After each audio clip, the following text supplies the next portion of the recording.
ഇന്ന് ഹോസ്പിറ്റൽ ഇൻഡസ്ട്രിയിൽ കുറച്ച് ട്രെയിനിങ് പ്രോഗ്രാം കൂടുതൽ വരുന്നുണ്ട്.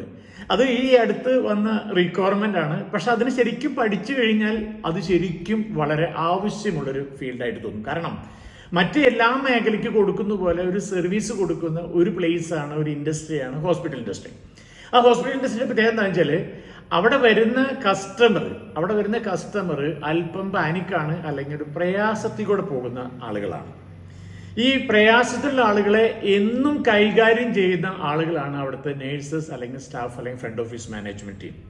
അങ്ങനെ വരുമ്പോൾ എവറി ഡേ കുറേ നെഗറ്റീവ് മെസ്സേജസ്. എന്താ എത്ര നേരമായിട്ട് വെയിറ്റ് ചെയ്യണം, ഡോക്ടർ കാണുന്നില്ലോ, എത്ര നേരം വെയിറ്റ് ചെയ്യണം, ടോക്കൺ നമ്പർ എത്രയാണ്, ഇങ്ങനെ ഒരിക്കലും നമുക്ക് അനുയോജ്യമായൊരു വേർഡോ അനുയോജ്യമായ രീതിയിൽ സംസാരിക്കാനോ പേഷ്യൻസ് തയ്യാറാവില്ല. അങ്ങനെ പറയുന്ന സമയത്ത് ഈ എവറി ഡേ ഈ ആക്ടിവിറ്റി ചെയ്യുന്ന സ്റ്റാഫിന് അല്ലെങ്കിൽ നേഴ്സസിന് മാനസികമായിട്ട് വളരെയധികം പിരിമുറുക്കങ്ങൾ ഉണ്ടാകും. ആ പിരിമുറുക്കങ്ങൾ ഉണ്ടാകുന്നതുകൊണ്ട് തന്നെ അവർ കുറേ മുന്നോട്ട് പോകുമ്പോൾ അവരെ പെരുമാറ്റത്തിൽ അറിയാതെ അവരുടെ ക്വാളിറ്റി, ഹോസ്പിറ്റാലിറ്റി നഷ്ടപ്പെടുന്നുണ്ട്. ഏറ്റവും കൂടുതൽ ഒരു എംപത്തറ്റിക് ബിഹേവിയർ ഉണ്ടാവേണ്ട സ്ഥലമാണ് ഹോസ്പിറ്റൽ, ശരിയല്ലേ? കാരണം ഒരു രോഗി വരുന്ന സമയത്ത്, ഒരു പേഷ്യന്റ് വരുന്ന സമയത്ത് അവന്റെ നോർമൽ റുട്ടീനുള്ള കാര്യങ്ങളെ മാറ്റിയിട്ട് വരികയാണ്. അതായത് നോർമൽ റുട്ടീൻ തെറ്റിയിരിക്കുന്നു. അപ്പോൾ മാനസികമായിട്ട് ഹാപ്പി അല്ലാത്തൊരവസ്ഥയുണ്ട്.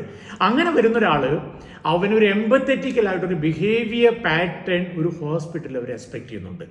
പക്ഷേ അത് പലപ്പോഴും ഈ നേഴ്സസിനോ ഫ്രണ്ട് ഓഫീസ് സ്റ്റാഫിനോ അഡ്മിനിസ്ട്രേഷൻ ടീമിനോ കൊടുക്കാൻ കഴിയാത്തതിൻ്റെ റീസൺ അവർ എല്ലാ ദിവസവും ഇതിൽ കൂടെ കടന്നു പോവുകയാണ്. അപ്പോൾ അവരുടെ സ്ട്രെസ്സിനെ റിലീസ് ചെയ്തിട്ട് എങ്ങനെയാണ് ബിഹേവ് ചെയ്യേണ്ടത്, ബിഹേവിയറിൽ വരുത്തേണ്ട മാറ്റങ്ങൾ എന്തൊക്കെയാണ് എന്ന് ഇടയ്ക്കിടയ്ക്ക് റിമൈൻഡ് ചെയ്ത് കൊടുത്തിട്ട് അവരെ വീണ്ടും നല്ല മനുഷ്യരായിട്ട്, നല്ല ആളുകളായിട്ട് മാറ്റിയെടുക്കാനായിട്ട് ട്രെയിനിങ് വളരെ ആവശ്യമാണ്. ഈ ഇടെയാണ് ഞാൻ അതിലേക്ക് ഇറങ്ങിയത്. കുറേ ഹോസ്പിറ്റലിൽ ഇപ്പോൾ അസോസിയേറ്റ് ചെയ്ത് പ്രവർത്തിക്കുന്നുണ്ട്. ഇവിടെയൊക്കെ ഒരു ആറ്റിറ്റ്യൂഡ് എൻഹാൻസ്മെന്റ് ആണ് വരുന്നത്. അവർ വർക്കൊക്കെ പറ്റിയാണ്, പ്രൊഫഷണലി അവർ ചെയ്യുന്നുണ്ട്. പക്ഷേ ഒരു ആറ്റിറ്റ്യൂഡ് വൈസ് അവരറിയാതെ വരുന്ന മാറ്റങ്ങളെ ഒന്ന് റിമൈൻഡ് ചെയ്തിട്ട് അവരെ ഹോസ്പിറ്റാലിറ്റി അല്ലെങ്കിൽ ഹോസ്പിറ്റൽ ഇൻഡസ്ട്രിയിൽ വേണ്ട ഒരു മനോഭാവം എന്താണ്, എംപത്തറ്റിക്കലായിട്ട് എങ്ങനെ ബിഹേവ് ചെയ്യാം, എംപത്തറ്റിക്കലായിട്ട് നിങ്ങളുടെ പെരുമാറ്റത്തിൽ വരുത്തുന്ന മാറ്റങ്ങൾ എന്താണ് എന്ന് പറഞ്ഞു കൊടുക്കുന്ന സെഷൻസ് ആണ് ഹോസ്പിറ്റലിൽ ചെയ്യുന്നത്. ഇത് വളരെയധികം ആവശ്യക്കാരുണ്ട്, ആവശ്യപ്പെട്ടുകൊണ്ടിരിക്കുകയാണ്.